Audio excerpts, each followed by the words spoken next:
Kami santri milenial. Dah, gue baru tahu milenial kayak begitu.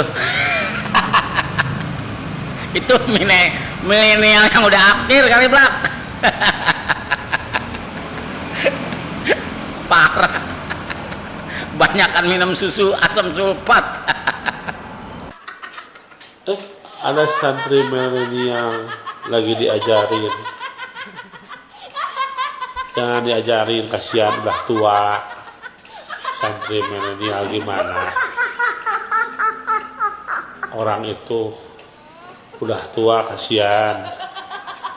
Jangan dirayu-rayu dengan sembako, kasihan, nanti jadi dosa ya. Untuk memilih presiden itu harus yang benar dan amanah. Oke?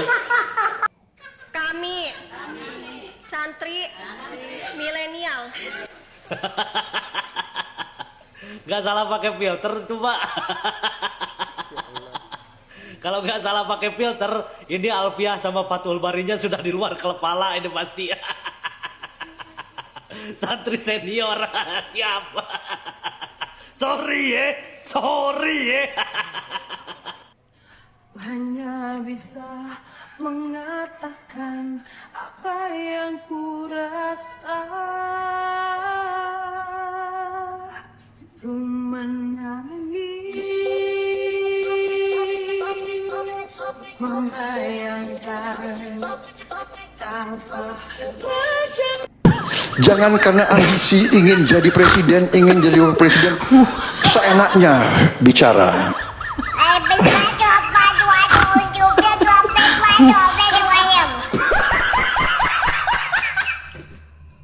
Prabowo Gibran satu putaran pasti menang. Yakin? Salah hitung kayaknya Bang. Mari kita hitung bareng. Putaran pertama dengan Ibu Mega. Putaran kedua dengan Pak Hatta Rajasa. Putaran ketiga dengan Pak Sandiaga Uno. Dan 2024 sudah putaran yang keempat. Ini parah nih. Cuman Pak Anies dan Pak Ganjar yang putaran pertama. Kalau Prabowo berputar-putar.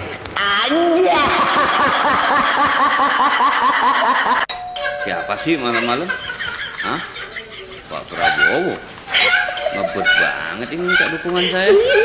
Sorry ya, kalau dulu iya, kalau sekarang sorry ya. Katanya ikhlas, tapi kok nyapres sampai 3 kali? Iya. Katanya gemoy, kok emosian? Iya. Katanya menhan, kok nggak bisa jawab di debat? Iya. Katanya politik yang gembira, tapi kok nangis-nangis? Iya. Janji mau nguatin negara, tapi dikasih anggaran besar, kok nggak tahu kemana? Cuas. Janji mau ngasih makan gratis, nanam singkong aja gatot. Cuas.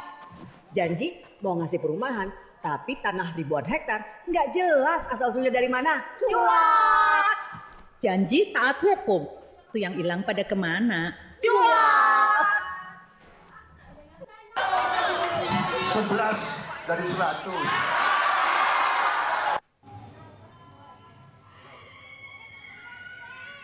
Padahal yang pidato beliau ya.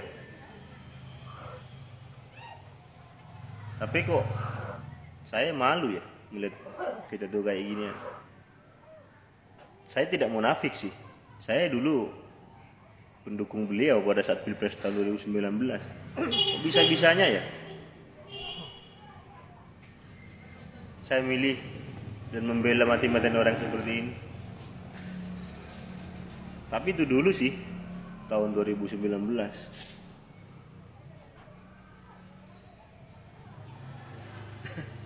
Gak habis pikir ya, seorang menhan ya.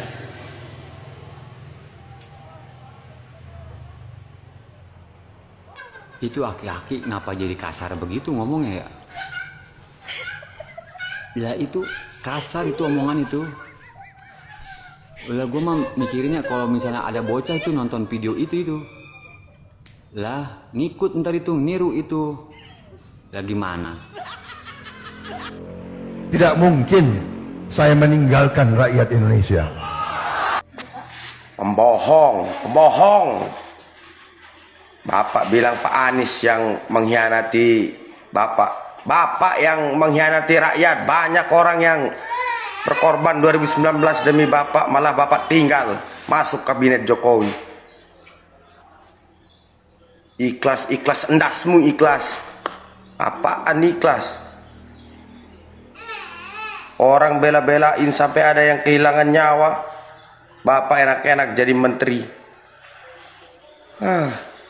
Katanya ikhlas, si paling ikhlas. Pendukungnya aja kayak anak mami, dikit-dikit lapor. Endasmu lapor.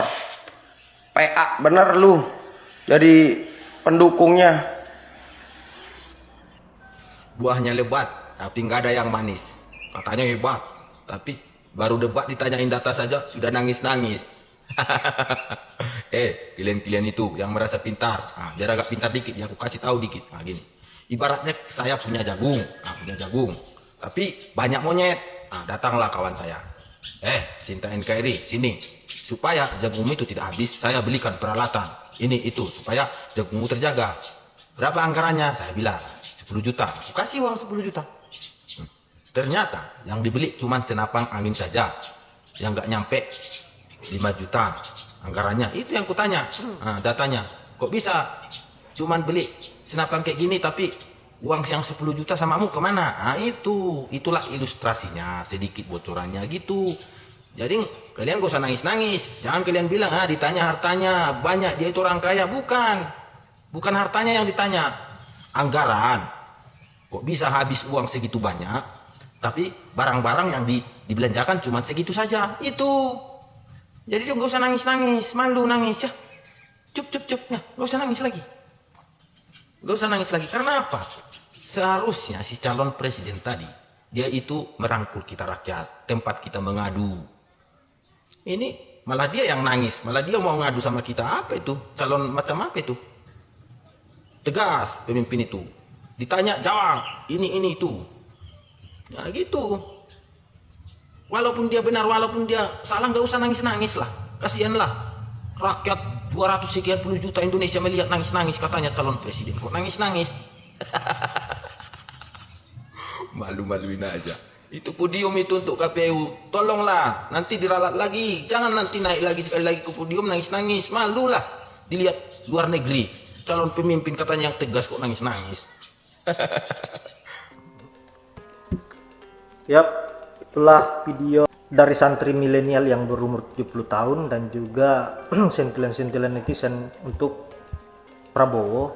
Kekesalan netizen terhadap Prabowo menggambarkan dari cara penyampaian sindiran-sindiran para netizen ini, sehingga Prabowo di mata netizen memang tidak ada baiknya sama sekali. Dan yang paling kasihan saya lihat adalah nenek-nenek yang diajari berbohong demi ambisi. Prabowo sangat miris, apalagi mengatasnamakan sebagai santri. Saya kira ini sangat berbahaya dan sangat disayangkan karena ada keterkaitan persoalan agama Islam. Ini yang harus kita hindari, dan semoga hal-hal yang seperti ini tidak merambah ke seluruh wilayah. Semoga hal-hal yang seperti ini tidak lagi terulang, tidak lagi terjadi di tempat-tempat lain, apalagi menyangkut pautkan dengan yang namanya santri milenial. Hal itu sangat sensitif.